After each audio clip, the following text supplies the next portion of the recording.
Yan. So, ang una natin is first step. Tinatawag na ladder 1. Ladder 1. Una is line 1.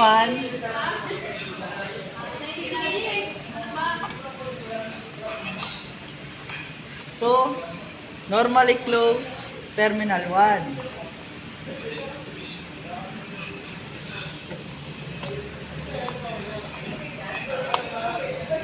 Next, terminal 2 ng normally close papunta sa terminal 1 ng normally open.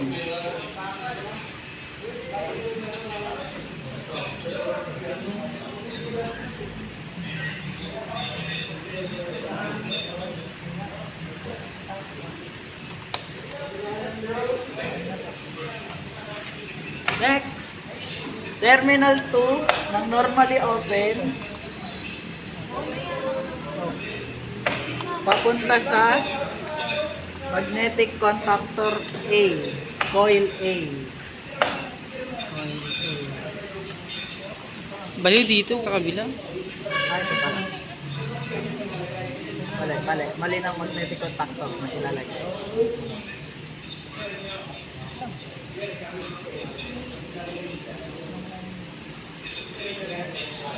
Next is magnetic contactor B to line overload relay number 96.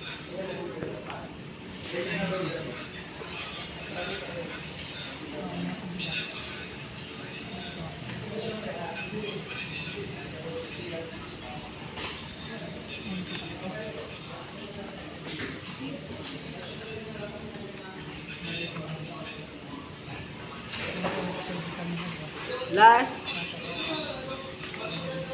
overload relay 95 to line 2.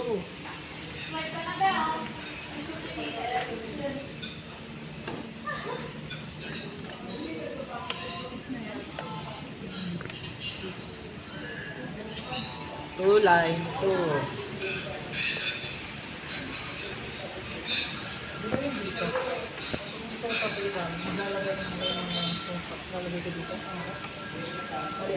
Pagkatapos, ang unang step, i-open ng circuit breaker at titignan kung gumagana ang magnetic contactor. Pag pumalo, gumagana. Next step is step 2, normally open number 13 and 14.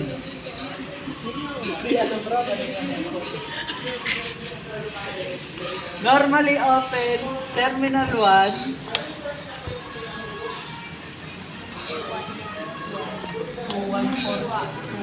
papunta sa 13 ng magnetic contactor.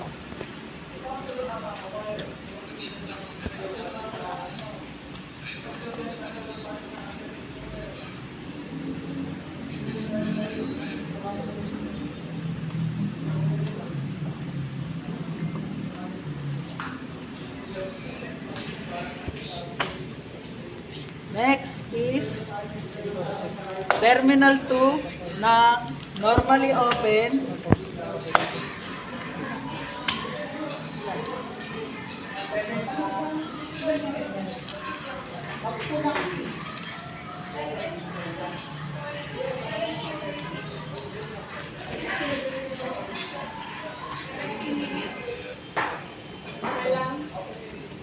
papunta sa 14 ng magnetic contactor.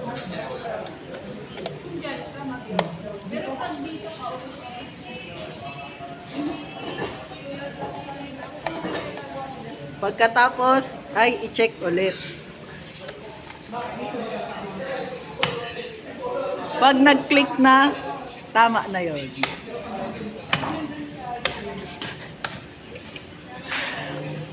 Next step, step 3.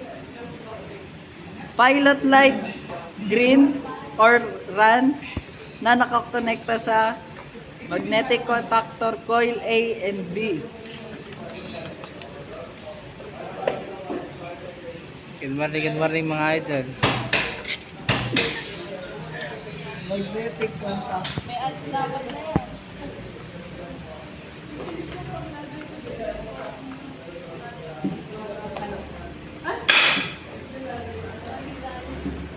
Papunta sa A.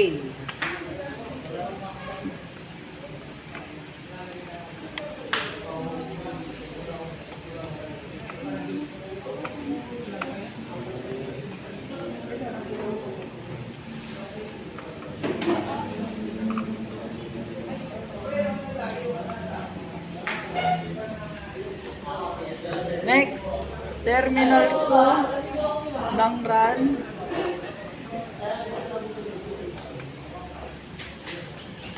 Papunta sa magnetic contactor coil B. Ay, natanggal. Tanggal. Sorry. Cut yan, cut.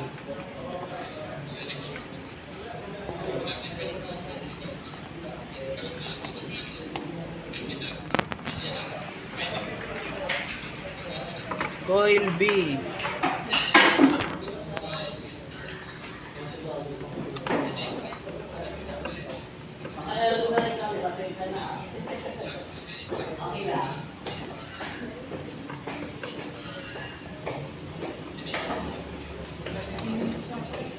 Next, i-check ulit natin.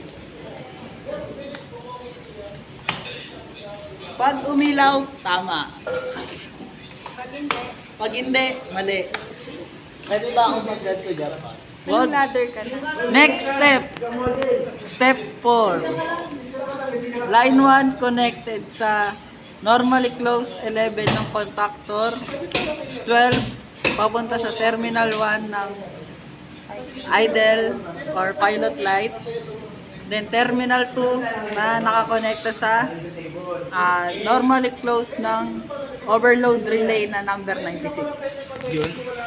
Pwede na mag-YouTube channel. Silver play button. Kiss mo muna si Tita Isa. Be, huwag ka. Ang gulo. Popost ko to.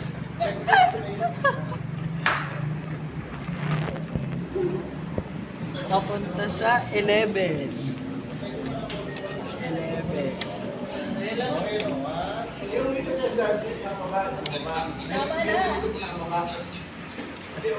Then 12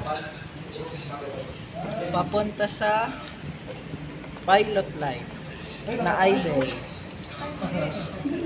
Sana na kuryente lang. Yung kulay Kulay orange idle. kulay orange na idol. Next is terminal 2 ng idle. What's up my idol?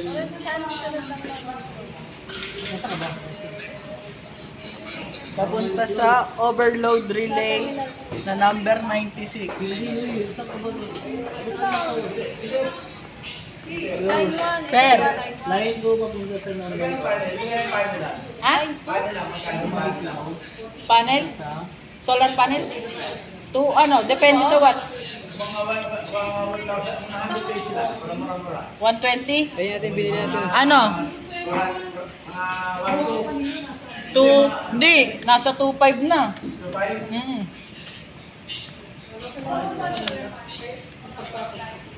Pasensya na sa interruption, medyo nagkakaroon yung ating Next, check na ulit. Kung makikita nyo, nakabukas na ang ating pilot light. Ibig sabihin, boss?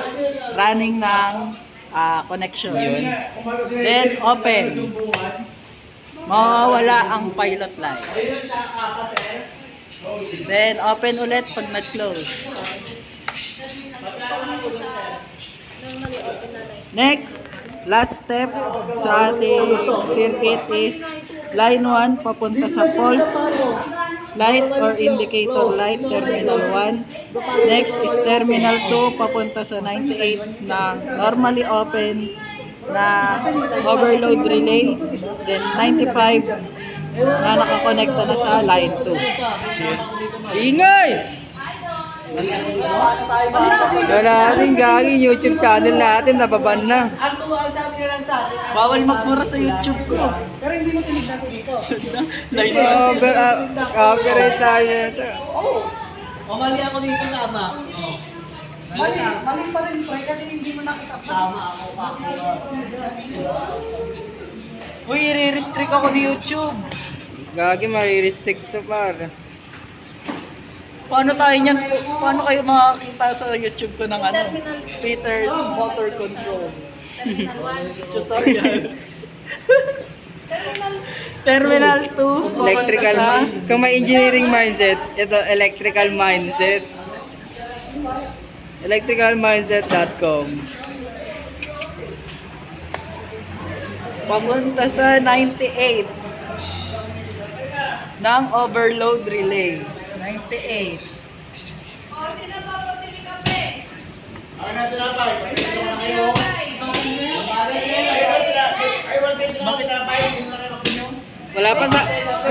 Wala pa sahod yung YouTube namin eh. Bakit meron ako dala isa? Ito ay saan na tayo eh.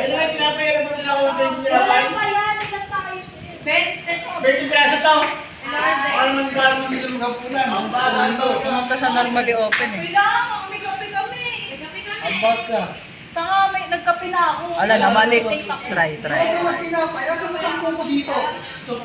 Isa lang yan dyan, di ba? Kaya nga, isang alam ko dito eh. Sensya na guys, check lang namin ulit. Double check. Double check lang, double check. 295. 95 okay na, di ba? 95 to line line 2. Wala kami ka. Wala. Hindi naman nga makita eh. Ibig sabihin, may fault na. Ay, mali. Then, troubleshoot. Troubleshoot. Saan ko i-connect yung Normally open. P sa 96. yung terminal ko ng normally open, i-connect ko sa Ay, gago. A. Oh, Yung B sa on. 96. Namali lang ng lagay sa terminal. Dito ah. Hindi na kami marireceive yung ano namin dito, sahod. Next. Side cutting. Wala ano eh. Then, pag tama na ang connection, isa lang ang nakaila. Pag inopen, kulay green. Pag nag-fault, manual fault, Manual fault.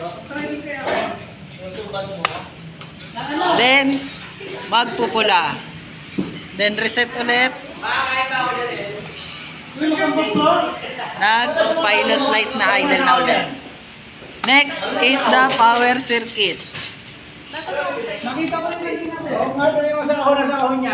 Since single phase motor lang ang ating gagamitin, di na natin gagamitin ang line 3. Ang una lang natin is line 1, line 2, then connected sa magnetic contactor 1 and 2, 3 and 4 na papunta sa motor.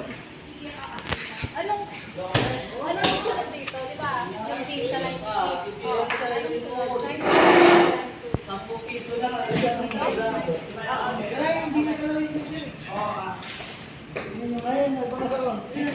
Bibili kayo kape? Nagkakape ka ba? Wala kang pera. Wala. Bibili ako kape. Dami pera mo. Ito ba? Gusto niyo side cutting? Ginamit mo ba? Wala nga akong ginamit na side cutting. Side cutting. Yung blue yung ginamit kong side cutting.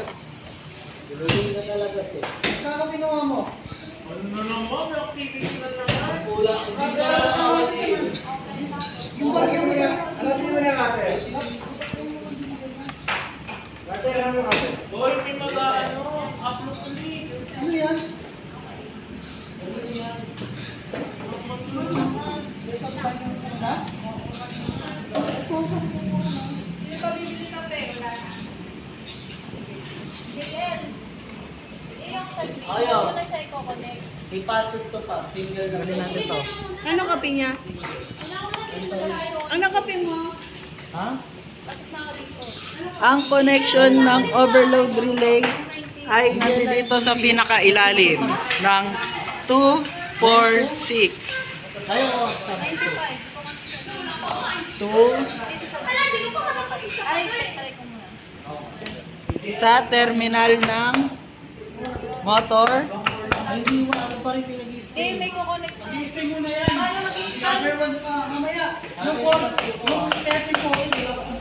Then 4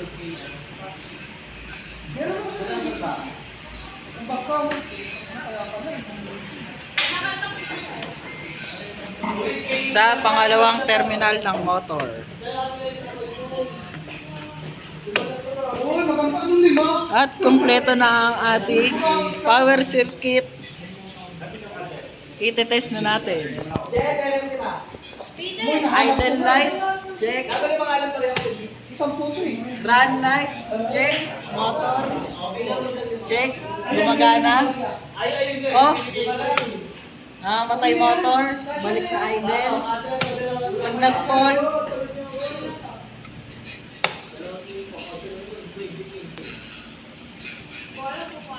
magkukulay pula, then hihinto ang motor, then reset.